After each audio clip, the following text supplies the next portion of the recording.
Welcome back to the deep dive. So today we're confronting one of those really persistent global challenges.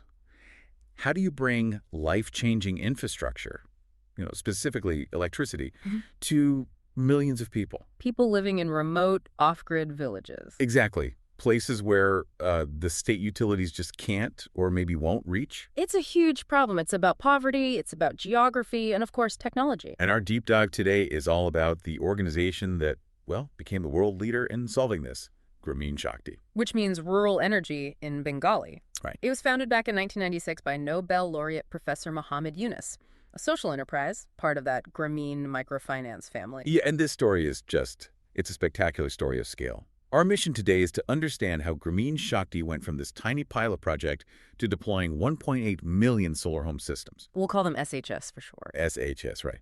And in the process, they changed the lives of, an estimated 12 million people? At least. So we're going to unpack their business model, the factors that let them scale so explosively, and, where this pioneering social business is today. Especially now that Bangladesh is almost fully electrified by the grid. It's just a crucial case study. It really is. It proves that you can have social goals and a viable market-based enterprise. They're not mutually exclusive. They showed clean power could actually reach the last mile. And do it profitably, not as a handout. Okay, so let's rewind to the very beginning, because this wasn't some big pre-funded international thing. The pilot phase in '95. It was incredibly humble. Oh, absolutely. Professor Yunus installed just 20 solar home systems. 20? 20, just to test the technology, see if people in the villages would even accept it.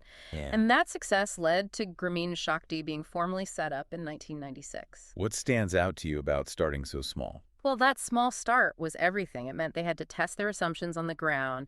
They had to build trust before they even thought about expanding. And while the solar home systems, the SHS, were the flagship. They quickly became the flagship, yes. But GS was smart. They realized a rural home needs more than just a light bulb. So they diversified. Immediately, Yeah. They built out what you could call 3 pillars of technology. A holistic approach then. It wasn't just about electricity, it was about health outcomes. Exactly. The first pillar, of course, was the SHS for lighting. But the second, launched in 2004, was the biogas program. For clean cooking fuel. Right. Building household biogas digesters, mostly using cow dung, which is, readily available. And the third pillar tackled that huge, often overlooked public health crisis. Indoor air pollution. Precisely. In 2006, they launched the Improved Cook Stove program, or ICS. Replacing those traditional open wood fires. Yes. Promoting clean, efficient stoves. This wasn't just some green tech initiative. It was about stopping the deadly effects of smoke inhalation, which hits women and children the hardest. And they distributed over 1 million of those units. Over 1 million. It was a massive public health victory. So lighting, cooking, and clean air.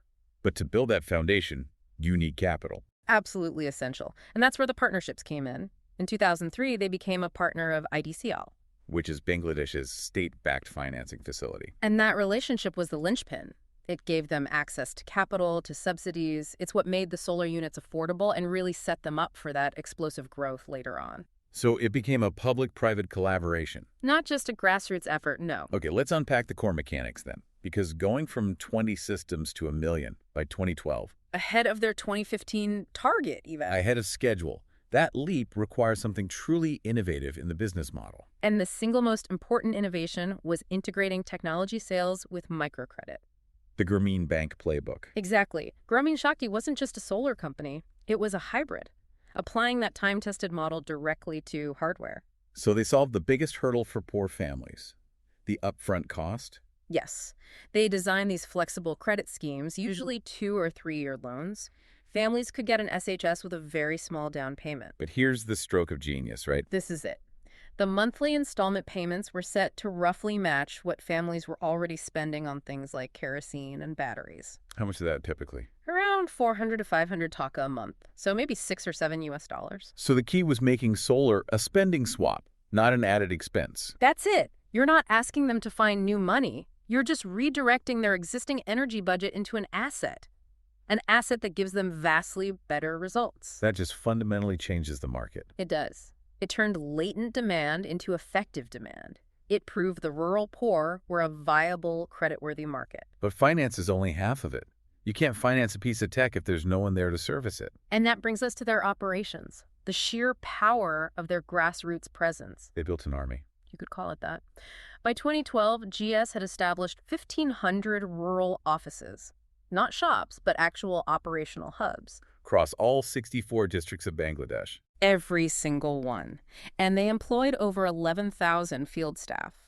This was a 100% rural presence. Engineers, technicians, support staff, all recruited from the communities they were serving. Okay, but an army of 11,000 decentralized staff. Yeah. That must have created huge risks. Quality control, even corruption. How did they manage that? That was the challenge. And part of the answer, a big part, was their women-centric workforce. Let's talk about that. This wasn't just a social goal, it was a business strategy. Absolutely. In 2005, they started establishing Grameen Technology Centers, GTCs. These were run mostly by female engineers, and they actively trained local women to become solar technicians. Now, introducing female technicians into traditional villages, that must have been unheard of. Did they face resistance? I'm sure there was some, but they overcame it by being good at their jobs and by building trust. How so? Having a female technician meant they could gain the trust of the rural housewives. Who were often the key decision makers for household purchases. Exactly. When a woman technician arrived, the household gate opened. It increased their market reach, and, it fundamentally changed social norms. Women went from being energy consumers to high-skilled technical experts. And it clearly worked. The scale they achieved is just staggering. Can you remind us of those numbers? By 2020, they had installed a cumulative 1.8 million solar home systems. Wow. To put that in perspective, that was about a third of all SHS ever deployed worldwide at the time. Providing clean electricity to 12 million people. People who were previously burning expensive, toxic kerosene every single night. And they were smart about the tech itself. It wasn't one size fits all. Correct. They understood affordability dictated the function, so they offered different sizes. 10-watt peak, 20, 50, and so on. Where even the poorest families could get a basic system. Right. Even the smallest system could run a couple of efficient LED lights and charge a phone. The essentials. Okay, and this is where it gets really interesting for me.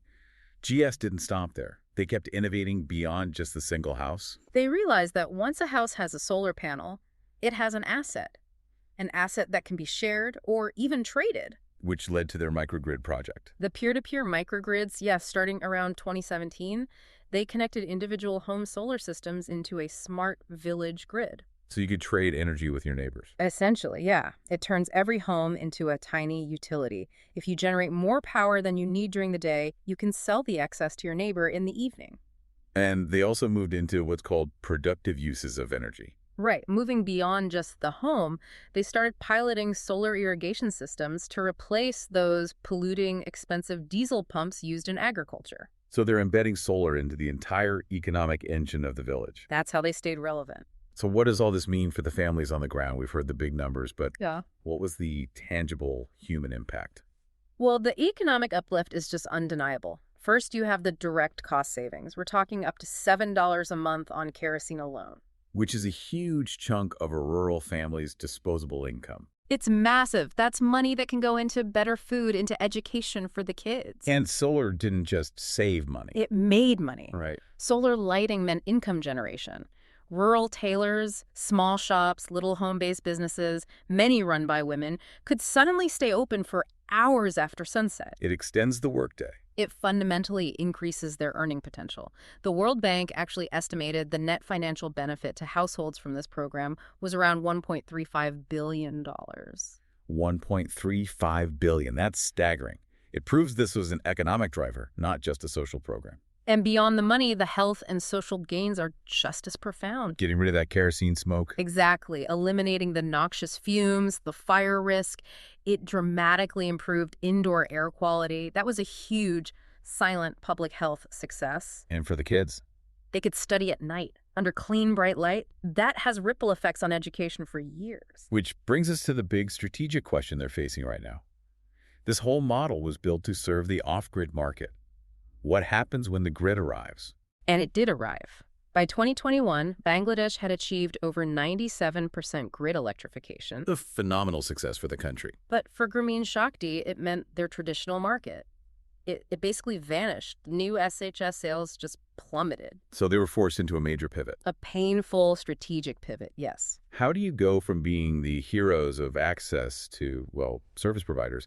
How do you monetize maintaining 1.8 million old systems? It's an existential challenge. Their focus had to shift from installation to sustainability. Keeping the existing systems running. Exactly. Moving into specialized repairs, upgrades, that means retraining your workforce from sales to long-term technical support. And they've had to diversify their products completely. That's right. They're moving into installing solar rooftops for on-grid customers now, which is a higher value, more commercial service. And they're leveraging their expertise globally. They are, offering advisory and consulting services to other countries in Africa and Southeast Asia that are trying to replicate this very model. So their goal now isn't just initial access. No, it's about supporting the quality of access and applying their whole philosophy to bigger climate goals, like their new eco-village pilots. At the end of the day, the core lesson of Grameen Shakti is still just so powerful. It is. They showed that the rural poor are a viable market for clean energy.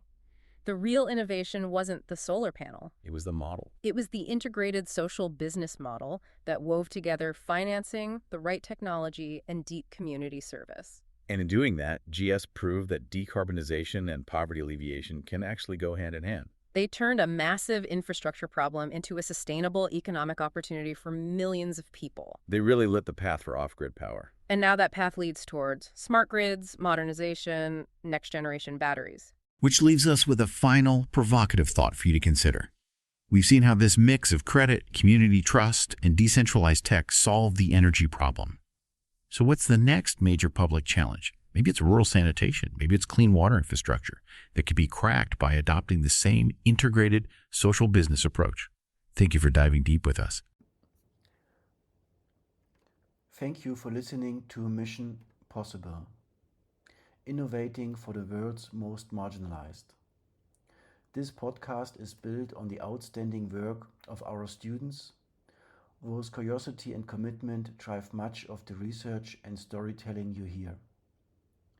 Each episode is grounded in academic research and shaped through close collaboration with our partners. To learn more about the research and partnerships behind this podcast, feel free to contact us. Thank you for joining.